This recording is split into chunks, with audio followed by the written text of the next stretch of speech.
Pues vamos a empezar con los que están. El día de ayer vimos dos vías muy importantes, la espinotalámica cortical lateral para la sensibilidad de dolor y temperatura, y después vimos la espinotalámica cortical ventral, que lleva la sensibilidad de tacto grueso y presión. ¿Tuvieron oportunidad de ver si surgía alguna duda, algún comentario?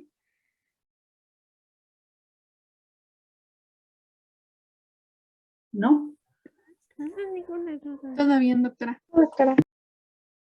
Bueno, pues son vías, digamos, sencillas en general, pero sí son importantes porque son las que vamos a retomar y se van a evaluar cuando ustedes estén en la clínica y vean los aspectos del sistema nervioso, pues van a mencionar por lo menos estas vías que se encargan de llevar la sensibilidad importante. Claro, todas son importantes, pero por ejemplo en su desarrollo, en el desarrollo filogenético, pues se tuvo que presentar primero la que lleva la sensibilidad de dolor y temperatura, por la importancia de esa información para nosotros.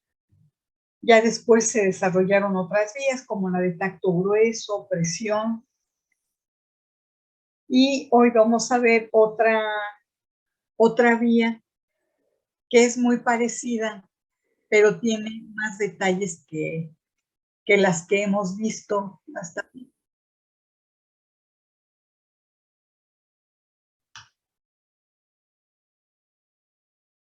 Creo que ya están todos. Esa vía es la espinobulbotámica cortical, que también la pueden encontrar con otros nombres, la vía del cordón dorsal o de los cordones dorsales, como quieran, o la vía del hemisco medio. Todos se refieren a la misma, ¿sí? Y esta vía se va a relacionar con las siguientes modalidades sensoriales. Por ejemplo, con el tacto fino.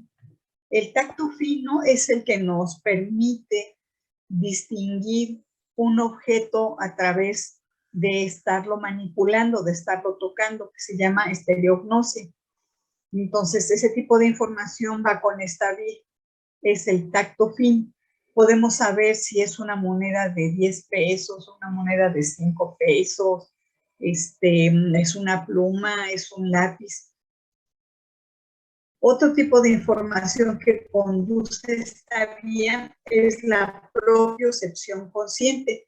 Acuérdense que los propios receptores, de acuerdo a lo que ayer se mencionó en el cuadro de clasificación, son aquellos receptores que están en los músculos, como el receptor del uso muscular, en los tendones, los receptores tendinosos o en las articulaciones. Y esa información propioceptiva que es consciente nos permite saber en qué posición están los diferentes segmentos del cuerpo, ¿sí? Con ojos cerrados ustedes pueden saber, pues si tengo mi pierna flexionada, tengo la pierna cruzada, o estoy de pie, estoy sentado. Eso se llama batiestesia, ¿sí? Y es gracias a la propiocepción consciente. No confundir con la propiocepción que llega al cerebelo.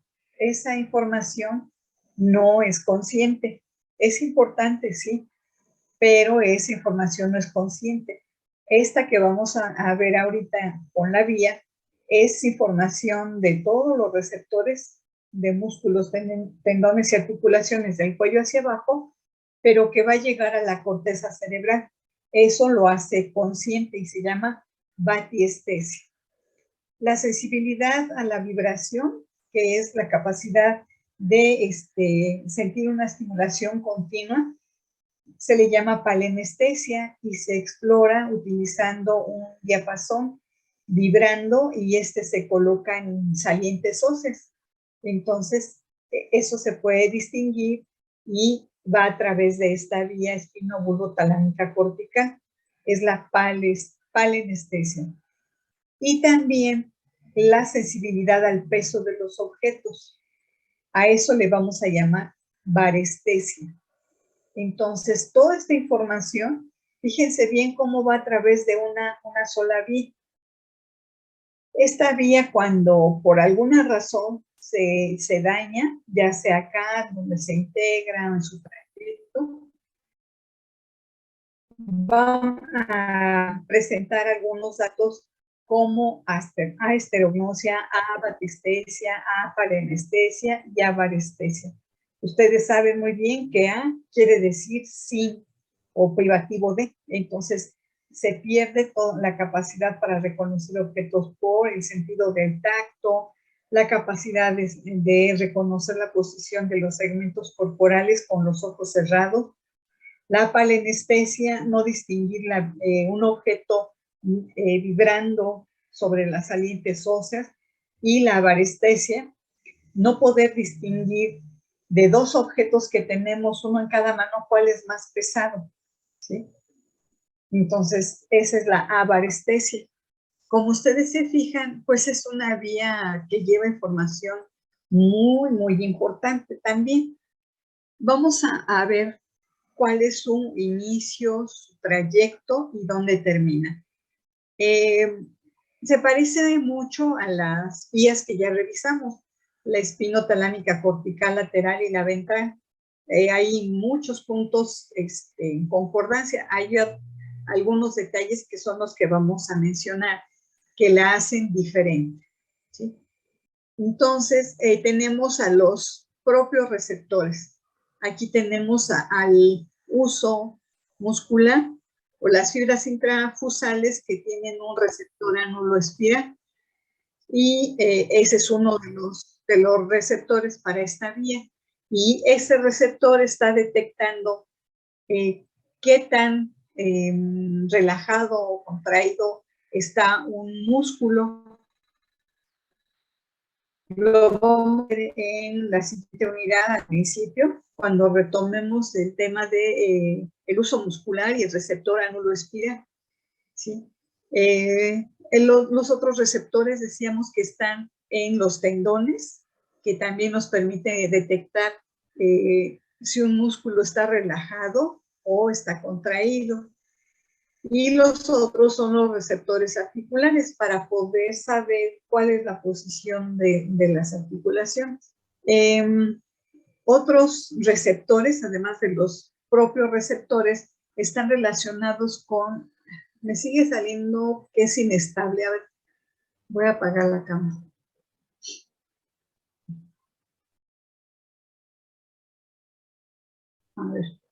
A ver si ya no me sigue saliendo este mensaje. Eso es en cuanto a los propios receptores. Y para el tacto fino participan todos los otros receptores que vimos con las dos vías anteriores, la espinotalámica cortical lateral, la espinotalámica cortical ventral, excepto los receptores bulboideos, los de Krause y de Ruffini. Esos no participan, pero el resto, todos van a participar aquí, ¿sí? Bueno, entonces, en cuanto a esos receptores, tenemos una neurona aferente periférica que está en contacto con ellos. Igual que en las vías anteriores, esta neurona tiene su dendrita en relación con los receptores y el soma, el cuerpo de esa neurona se va a encontrar en el ganglio de la raíz dorsal. Eso es algo común. El axón de estas neuronas ingresa por medio de la raíz dorsal, igual que las anteriores, pero aquí viene la primera diferencia. En este caso, el axón no va a entrar hasta dorsal, como lo vimos con las otras vías. El axón de esta neurona se dirige hacia el cordón dorsal, ¿sí? Y por ahí va a ascender por el cordón dorsal. ¿Cómo es que van a ingresar estas fibras? Bueno, dependiendo de el segmento medular donde ingresen, se van a ir acomodando aquí en el cordón dorsal. Por ejemplo, el coccigio generalmente no tiene raíz dorsal. Entonces empecemos desde el segmento medular sacro 5. Entonces en el nervio espinal sacro 5 ingresó esta información, ¿sí? Y el axón pasa por la raíz dorsal, pero se dirige al cordón posterior y se acomoda aquí pegadito al este septo, que es el septo medio dorsal. El siguiente sería el segmento sacro 4. Entonces se coloca a un lado de sacro 5. Luego sería el segmento sacro 3 a un lado de sacro 4. Y así se van reclutando y se van acomodando, ¿sí? Se van pegando aquí a la que le precede. Entonces, así van a entrar desde S5, 4, 3, 2, 1, todos los lumbares, todas las fibras que entren en los segmentos torácicos, 12, 11, 10, 9, 8, 7, y después de que se acomodan T6, perdón, ya, después de que entran las fibras de T7, perdón, ahí se va a acomodar un tabique de tía madre, que cuando estudiamos médula espinal lo vimos aquí, y ese es el septo intermedio posterior, ¿sí? Aquí está. Y después entrarían las fibras de T6. T6 se acomoda a un lado del septo, después entrarían las de T5, T4, T3, T2, T1, etcétera, hasta cervical 1, que serían las que están pegaditas aquí al asta dorsal. ¿Sí? Las últimas en entrar, que corresponderían al segmento cervical 1, son las que están más pegadas al asta dorsal. Entonces, así como van entrando a la médula espinal, se van acomodando, de tal manera que las que quedan en el fascículo grácil son las que llevan la información de tacto fino y propiocepción consciente del miembro inferior y la parte baja del tronco. Y las que están en el fascículo cuneiforme son las que llevan la información de tacto fino y propiocepción consciente de la parte alta del tronco, el miembro superior. Entonces así están acomodadas las fibras. Y van a ascender por la médula espinal hasta que lleguen a esta estructura que es la médula oblonga baja. ¿Por qué sabemos que es la médula oblonga baja? Porque está todavía cerrada. Aquí estaría el canal central del epéndimo. Entonces, esta es médula oblonga baja. Y nuestras neuronas que ascendieron ya sea por el fascículo grácil o el fascículo cuneiforme, terminan en los núcleos homónimos. Cuando vimos médula oblonga baja, vimos el corpúsculo, no el corpúsculo, el núcleo grácil y el núcleo cuneatus en la configuración interna. Y esos núcleos es donde van a hacer sinapsis estas neuronas. Si van con el fascículo grácil, pues hacen sinapsis en el núcleo grácil. Si van con el fascículo cuneatus, hacen sinapsis en el núcleo cuneatus. Y hasta ahí, en esos núcleos, termina nuestra primer neurona o neurona aferente periférica. ¿Sí queda claro que es diferente a las anteriores? Porque en lugar de entrar acá, al asta dorsal, se dirige al cordón dorsal. En el orden que van entrando, así se van acomodando. Si son del miembro inferior, quedan en el fascículo grácil. Si llevan la información del miembro superior, quedan en el fascículo cuneiforme. Las que van con el fascículo grácil hacen sinapsis en el núcleo grácil. Las que van con el fascículo cuneiforme hacen sinapsis en el núcleo cuneiforme. Y hasta ahí llegó nuestra primer neurona aferente periférica. ¿Qué viene después? Bueno, para continuar esta vía, los axones de estas segundas neuronas que salen de aquí, del núcleo grácil y cuneiforme, se dirigen ventral y hacia la línea media. Se dirigen hacia adelante. Esto es dorsal, esto es ventral. Entonces, acá están los núcleos y el axón viene hacia adelante, hacia la región ventral. Este también hacia la región ventral. Nada más que aquí estamos viendo algo que caracteriza las vías aferentes que ayer comentamos, que se van a cruzar. Las fibras que salen del núcleo grácil y cuneiforme del lado izquierdo van a pasar hacia el lado derecho. ¿Y cómo lo hacen? Las que vienen del núcleo grácil se ubican ventralmente y las que vienen del núcleo cuneiforme se ubican en la parte dorsal. Una vez que ya se han cruzado en este punto que ustedes ya conocen porque lo vimos en tallo cerebral, que es la decusación sensitiva o piniforme, estas fibras tienen que ir hacia arriba. ¿Por qué? Pues porque se dirigen hacia la corteza cerebral. Si no, pues se regresarían a la médula espinal. Entonces, tiene que ir hacia arriba. Y en su trayecto hacia arriba, aquí cambia de nombre y se le llama lemnisco medio. Entonces forma el lemnisco medio y vean cómo está aquí en médula oblonga en una posición antero-posterior, igual aquí. Y así como están las fibras colocadas, miembro inferior estarían hacia el frente y miembro superior hacia atrás. Acuérdense que es información del cuello hacia abajo, no lleva información de la cara. Aquí vemos nuevamente el lemnisco medio, aquí está, en la misma posición, antero-posterior. Acá estarían miembros inferiores y acá están miembros superiores. ¿Sí? Luego, aquí cambia de posición. Cuando pasa al puente, el lemnisco medio cambia de posición y entonces lo que acá es ventral, en puente va a ser lateral. O sea, esto se da la vuelta, gira y entonces se ubica así. Acá miembro inferior y acá miembro superior. Igual es su posición en el mesencéfalo.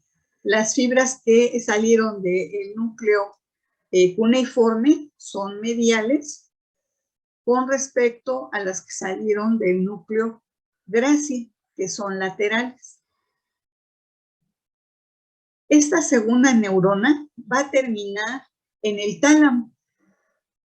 Entonces su trayecto realmente es desde médula oblonga baja, de los núcleos grácil cuneiforme, sube por todo el tallo cerebral y en el diencéfalo, en el tálamo, ahí termina. En el núcleo ventral posterolateral. Es el mismo núcleo para las vías espinotalámicas que vimos ayer. Entonces, en ese núcleo, recuerden que está representado nuestro cuerpo, en el núcleo ventral posterolateral. En este núcleo está del cuello hacia abajo. Más adelante de aquí, del núcleo ventral posterolateral, surge la tercer neurona. Esta tercer neurona, su axón, sale del tálamo, se incorpora al brazo posterior de la cápsula interna y se dirige hacia la corteza cerebral, donde terminará en el área 3, 1 y 2 de Brodmann, que está ubicada en el giro postcentral del lóbulo parietal. Aquí se está respetando esta parte, porque acuérdense que en el homúnculo sensorial la cara está aquí. Entonces, esta vía termina en el área 3, 1 y 2, ¿sí? Tanto del área medial, de la superficie dorsolateral, pero respetando la cara que va aquí, porque todavía eso no lo vemos. Esta es la vía espino-bulbo-talámico-cortical o vía de los cordones posteriores o del lemnisco medio. Ya vimos por qué se llama vía del lemnisco medio, porque esta segunda neurona que llega hasta el tálamo, en su trayecto, en su ascenso, se le conoce como lemnisco medio. Y son los cordones posteriores porque médula espinal Ay, déjenme ver qué pasó.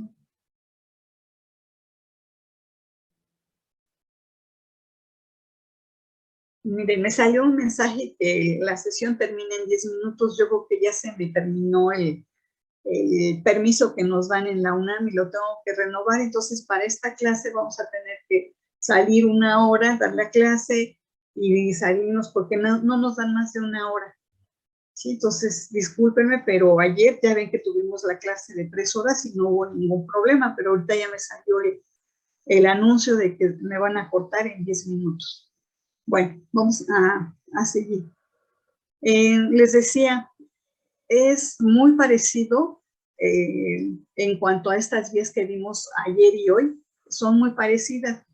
Aquí hay un pequeño cambio, pero ¿qué tienen en común? Tienen una neurona aferente periférica, una neurona aferente central, una neurona tálamo-cortical, ¿sí? ¿Qué tienen en común también? Que todas terminan en el área 3, 1 y 2 del giro postcentral en el lóbulo parietal, ¿sí? Acuérdense de los estudios de Penfield que les enseñó el doctor y cómo está representado el homúnculo sensorial en ese giro. Y recuerden que esta parte corresponde a la cara, que es lo que vamos a ver a continuación. Entonces, aquí está nuestra vía. Es importante recordar dónde se decusa. ¿Por qué? Porque si hubiera, por ejemplo, una trombosis o un problema de isquemia en el cordón dorsal izquierdo, a la altura de, vamos a poner, el segmento medular torácico 10, del lado izquierdo, estaría afectando la sensibilidad de tacto fino y propiocepción consciente del miembro inferior izquierdo. ¿Por qué? Porque aquí todavía no se ha decusado la vía. Es muy diferente si esta vía se presenta o hay una afección en el hemisco medio. ¿Por qué? Porque si se lesiona el hemisco medio del lado derecho, ¿sí? La batiestesia, palenestesia, avarestesia y avaragnosia se presentaría en el hemicuerpo izquierdo. ¿Por qué? Porque aquí ya se decusaron. Si fuera el hemisco medio del lado izquierdo, entonces la manifestación clínica sería en el hemicuerpo derecho, porque ya se cruzaron las fibras aquí en médula oblonga. Entonces, todas las lesiones de la vía hacia arriba del sitio de su decusación, manifestaciones clínicas contralaterales. La lesión de esta vía en la médula espinal, ¿sí? Antes de su decusación, las manifestaciones clínicas serán del mismo lado de la lesión, porque aún no se decusa. Entonces, es importante tomar en cuenta dónde se está decusando la vía. ¿Hasta aquí tienen alguna duda o comentario?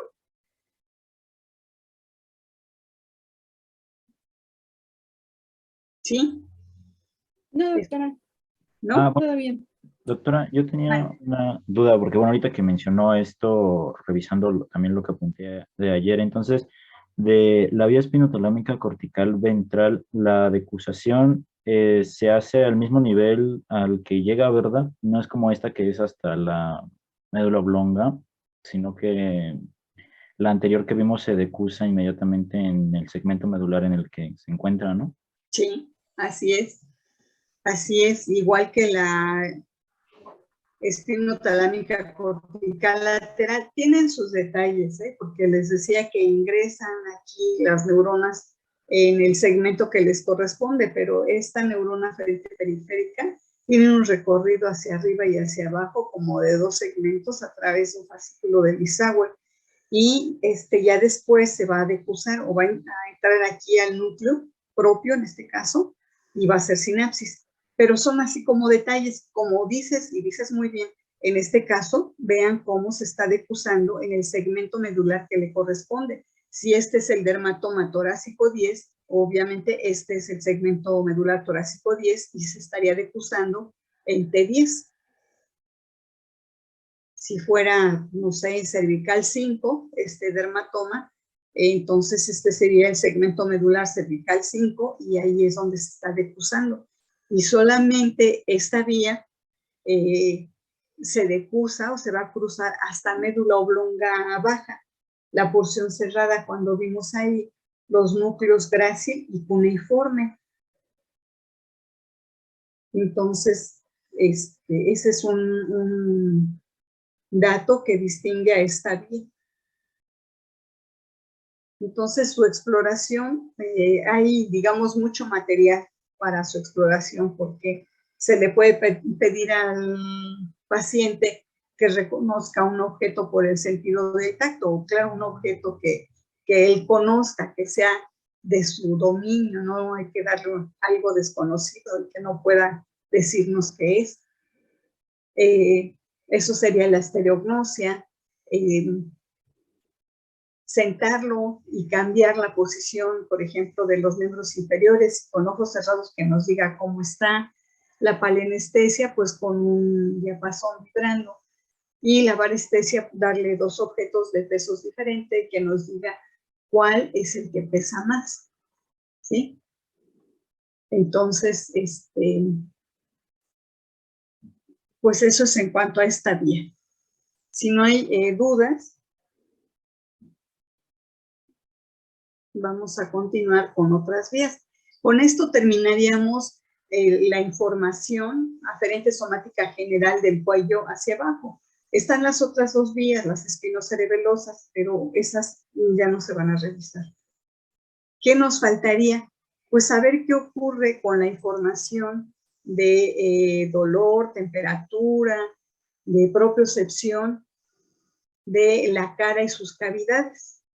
Entonces, para esto va a participar una vía que se llama trigémino tálamo cortical, porque ya habíamos visto desde el tema de nervios craneales que la sensibilidad somática general de la cara y sus cavidades la lleva el nervio trigémino, ¿sí? El nervio trigémino izquierdo de la hemicara izquierda, el nervio trigémino derecho de la hemicara derecha, ¿sí? Entonces, para esto vamos a separar las diferentes funciones de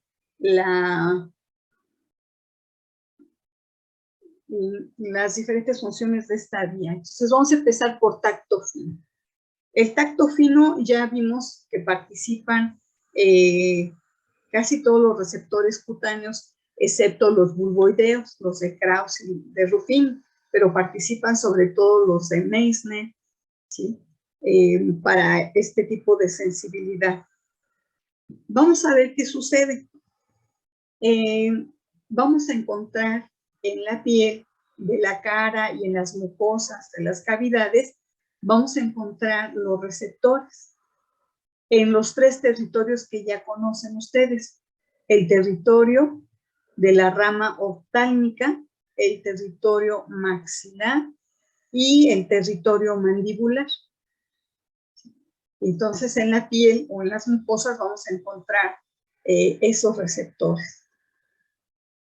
Tenemos cómo se distribuyen aquí las tres ramas del nervio trigémino, la rama oftálmica, la rama maxilar y la rama mandibular.